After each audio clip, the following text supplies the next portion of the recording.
Welcome back to the Daily Climate Show here on Sky News. And we're getting straight to discussing the climate issues of the day with climate activist Laura Young and Professor of Political Economy at the University of Sheffield, Michael Jacobs. There they are. Now, earlier on in the show, we heard how North Sea oil and gas companies are expected to make near-record profits this year.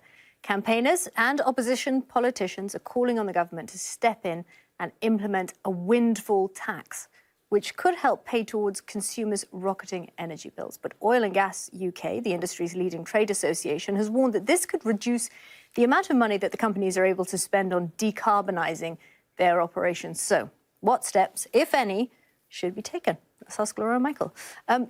Good evening. Thank you so much to both of you for joining us. Laura, let's start with you. To tax or not to tax? What do you think? To tax, definitely.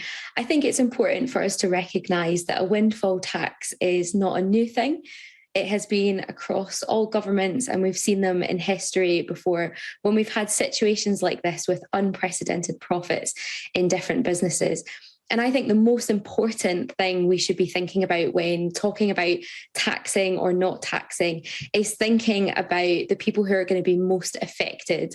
And when we think about the crisis that we've been in with energy prices, it is regular people who are having to make the decision between food or between heating their home. And that's something that is not just, and that's not thinking about the just transition. So I am in the tax bracket, I guess you could say, where we need to be taking these unprecedented profits that we've seen and putting it back into building up sustainable infrastructure, thinking about insulation, thinking about winter breaks, and thinking about being able to help people afford heating their homes, especially this winter. And I think it's about a just transition for regular people.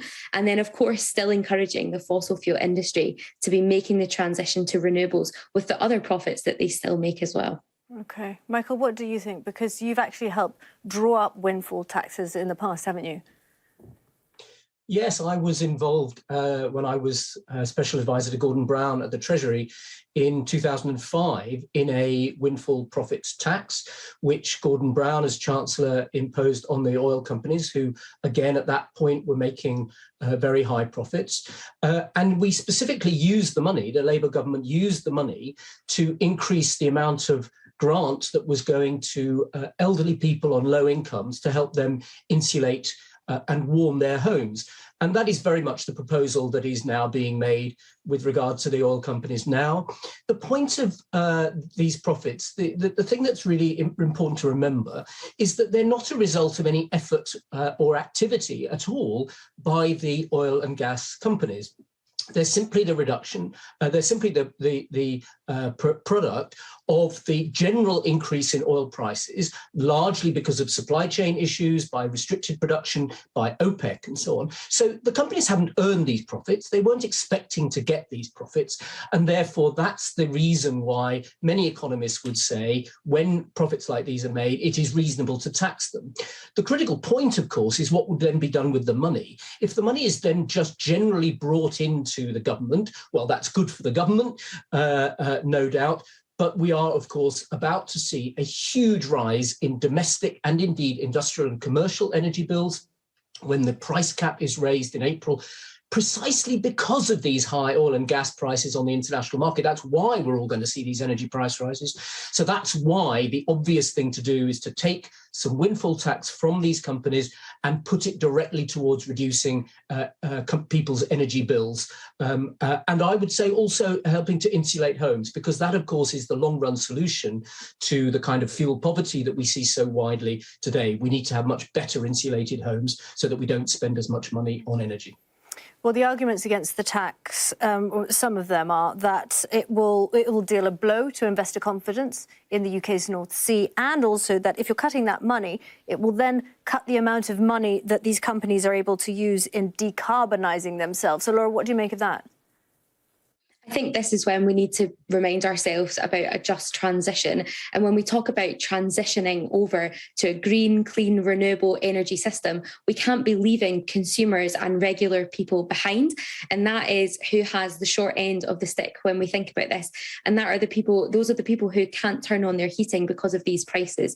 And so I just don't think that's a good enough argument. And I think we need to be seeing the progress quicker, and they've got the infrastructure, they already have the resources, and they need to be doing it out of their own pockets as well. OK, well, let's leave tax there and move to something else, because it is January and Veganuary has risen in popularity since it was introduced back in 2014, with an estimated 580,000 people giving up meat and dairy this January. UN experts say switching to a plant-based diet will significantly reduce your climate impact. But how much of a difference can Veganuary really make? So let's start with you, Michael. What do you think? First of all, have you signed up to Veganuary?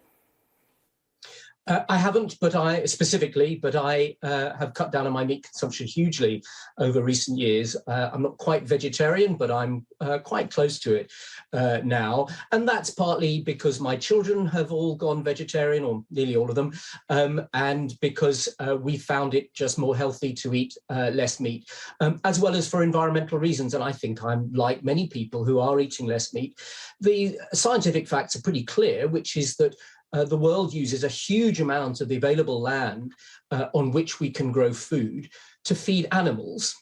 And when those animals are then turned into food for people, it's much less efficient. And we, in a sense, waste a huge amount of land that could be available to grow food for people, growing food for animals. And in doing so, we're then destroying nature in order to create that food production. So the environmental case for eating less meat is very strong.